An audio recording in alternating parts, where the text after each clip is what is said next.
اب حج کی 5 شرائط ہیں.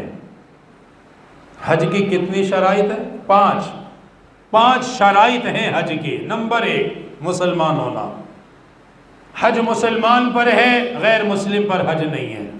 وہ کرے گا بھی تو اس کو کوئی فائدہ نہیں ہوگا. مسلمان ہونا حج کی پہلی شرط، مسلمان حج وہ کرے گا. نمبر 2 عاقل ہو، عقل والا ہو.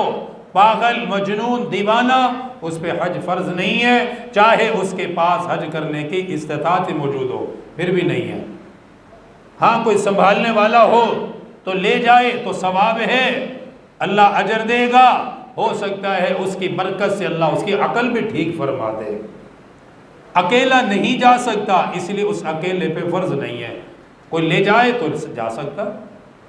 دوسری شرط حج کی عاقل ہونا، عقل والا ہو. اسی لیے بچے تیسری شرط بالغ ہونا.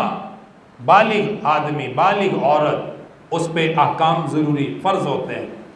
نابالغ بچے پر، نابالغ بچی پر، چاہے وہ صاحب مال ہی کیوں نہ ہو، ان پہ حج فرض نہیں ہوتا کیونکہ وہ بالغ نہیں ہے. نمبر 4 آزاد ہو. غلام پر حج فرض نہیں ہے. اب تو غلام نہیں ہے، اب تو الحمدللہ سارے ہی آزاد ہیں. آزاد ہیں، اپنے معاملات میں آزاد ہیں. چونکہ غلامی میں بندہ آزاد نہیں ہوتا، اپنے مالک کا، جس کا غلام ہے اس کا ماتحت ہوتا ہے.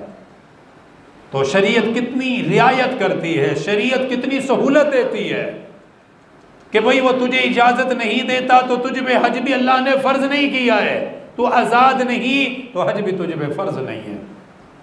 5ویں شرط حج کی استطاعت کا ہونا، جس کے اندر یہ 5 چیزیں موجود ہیں، اللہ نے اس پہ حج کو فرض قرار دیا ہے. 5ویں شرط حج کی استطاعت، وہ میں نے بتا دی.